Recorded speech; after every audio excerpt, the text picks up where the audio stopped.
नमस्कार, मी Nitin More. Marathi धमालच्या movie review या सेगमेंटमध्ये तुमच्या सगळ्यांचं स्वागत करतोय. आज 8 जुलै रोजी जिओ सिनेमावर जिओ स्टुडिओ प्रस्तुत आणि दिग्दर्शक आदित्य सरपोतदार यांनी दिग्दर्शन केलेला एक नवा चित्रपट रिलीज झाला आहे. म्हणजे त्याची स्ट्रीमिंग सुरू झाली आहे. चित्रपटाचं नाव आहे उन्हाळ. चित्रपटामध्ये आपल्याला मुख्य कलाकार म्हणून अभिषेक भारते, चिन्मय जाधव आणि आशुतोष गायकवाड या 3 मुलांची जोडी बघायला भेटणार आहे. चित्रपट हा याच 3 मुलांच्या मैत्रीवर आधारित असा आहे. कोकण आणि त्याच्या आजूबाजूला पसरलेल्या या सुंदर परिसरामध्ये चित्रपट शूट सुद्धा झाला आहे. चित्रपटाची स्टोरी ही खरंच खूप सुंदर आणि मनाला लागणारी आणि मनाला भिडणारी अशी आहे. चित्रपटाची सुरुवात या 3 मित्रांच्या मैत्रीपासून होते. पुढे अनेक साऱ्या गोष्टी घडत जातात. या 3 मित्रांच्या आयुष्यामध्ये चालणारे वेगवेगळे प्रॉब्लेम आणि त्या प्रॉब्लेमला मागे सरून ही 3 मित्र आपली मैत्री कशी काही पुढे घेऊन जातात हे सारं या चित्रपटामध्ये बघायला मिळणार आहे. याच सोबत या चित्रपटामध्ये प्रवीण प्रभाकर, देविका दफ्तरदार, हेमल इंगळे आणि प्रियंका तेंडुलकर यांची सुद्धा भूमिका आपल्याला बघायला मिळणार आहे.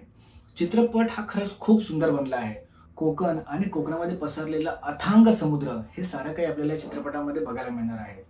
चित्रपटाची सुरुवात ही जरी हसत खेळत झाली तरी चित्रपट मध्याला आल्यानंतर थोडं सिरियस नोटवर जातो.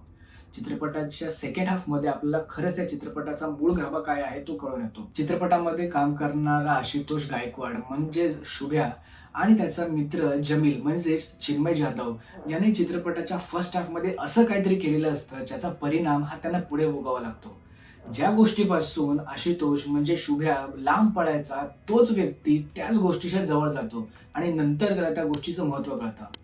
चित्रपटाची सांगता होत असताना आपल्याला या चित्रपटामध्ये 3 कलाकार त्यांच्या प्रॉब्लेम्स पासून कसे झळगडतात, त्यांच्या प्रॉब्लेम्सला कसे मागे टाकून पुढे येतात हे सारं काही बघायला मिळतं.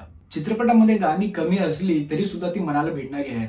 गुरु ठाकूर आणि क्षितिज पटवर्धन यांनी ही गाणी लिहिली असून गुलराज सिंग यांनी या चित्रपटाला संगीत दिलं आहे. चित्रपटामध्ये कोकणाचं दाखवलेलं वैभव, कोकणातला दाखवलेला समुद्र हे सारं काही या चित्रपटाच्या सिनेमॅटोग्राफरने खूप चांगल्या पद्धतीने टिपलं आहे. आदित्य सरपोतदार यांनी सांगितल्या पद्धतीने हा चित्रपट फक्त आणि फक्त कोकणावर प्रेम असल्यामुळे त्यांनी बनवला आहे. चित्रपटामधली स्टोरी हा त्या 3 मुलांवर आधारित आहे. 3 मुलं पुढे जाऊन कशा पद्धतीने एकमेकांपासून लांब होतात आणि एका विशिष्ट पॉइंट नंतर ती 3 मुलं परत कशी येतात हे सारं काही आपल्याला चित्रपटामध्ये बघायला मिळणार आहे. चित्रपटामध्ये इतर कलाकारांनी सुद्धा खूप चांगलं काम केलं आहे. चित्रपट हा कोळी आगरी या समाजामधला जरी असला तरी या समाजामध्ये मुसलमान मोहल्ला सुद्धा दाखवला आहे आणि प्रत्येक समाजाच्या वेगवेगळ्या भाषेचा लहेजा सुद्धा या चित्रपटामध्ये आपल्याला बघायला मिळतो. तुर्तास तरी हा चित्रपट जिओ सिनेमावर रिलीज झाला आहे. आम्हाला तर हा चित्रपट खरंच खूप आवडला आहे. तुम्हाला कसा वाटला हे आम्हाला नक्की कळवा आणि म्हणूनच या चित्रपटाला आम्ही देतोय 3.5 स्टार.